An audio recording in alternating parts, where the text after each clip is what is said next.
बच्चों, आज हम पढ़ेंगे अलोकप्रिय और विवादास्पद कानून के बारे में।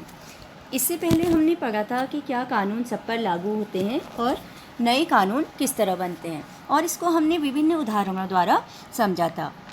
आज का हमारा टॉपिक है अलोकप्रिय और विवादास्पद कानून।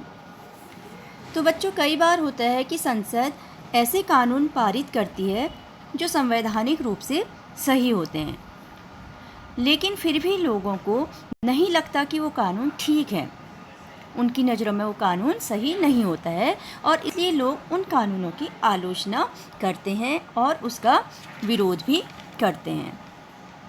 ये विरोध करने का तरीका जो है विभिन्न माध्यमों द्वारा वो कर सकते हैं, जैसे टीवी, रेडियो, अखबार, जनसभा, रैली आदि। इन सब के माध्यम से जो है लोग अपना विरोध प्रदर्शन कर सकते हैं।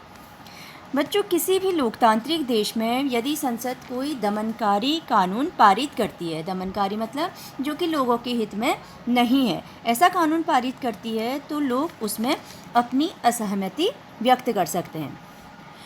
और जब बहुत सारे लोग यह मानते हैं कि गलत कानून पारित हो गया है, तो संसद के ऊपर भी उस कानून पर दोबारा विचार करने का दबाव पड़ता है। अब बच्चों, हम इसको एक उदाहरण द्वारा समझते हैं। जो नगरपालिका कानून है, नगरपालिका कानून में फुटपाथ पर लोग दुकानें लगाते हैं जो उन्हें गैरकानूनी घोषित कर दिया गया है। तो जो ये नगरपालिका कानून है, इसका बहुत विरोध हुआ, क्योंकि फुटपाथ पर दुकान लगाने वाले जो यहाँ फेरी वाले होते हैं, इसी से अपनी रोजी रोटी कमाते हैं।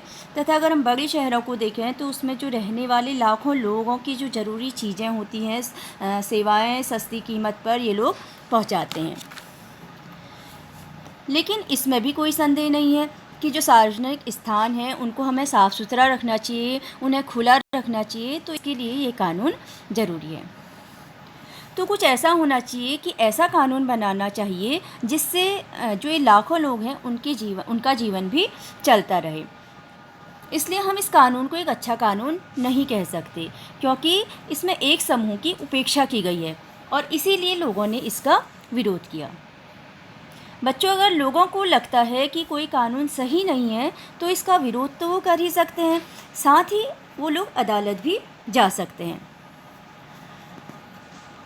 और अदालत को ऐसा लगता है कि वह कानून संविधान के विरुद्ध है, तो वह उसमें संशोधन कर सकती है या फिर उस कानून को रद्द भी कर सकती है, उस कानून को समाप्त कर सकती है। इस प्रकार बच्चों, हमने देखा कि एक नागरिक के रूप में हमारी भूमिका प्रतिनिधियों के चुनाव के साथ ही खत्म नहीं होती। इसके साथ ही हमारा कर्तव्य है जिन प्रतिनिधियों को हमने चुनकर भेजा है वह कैसा कार्य कर रहा है।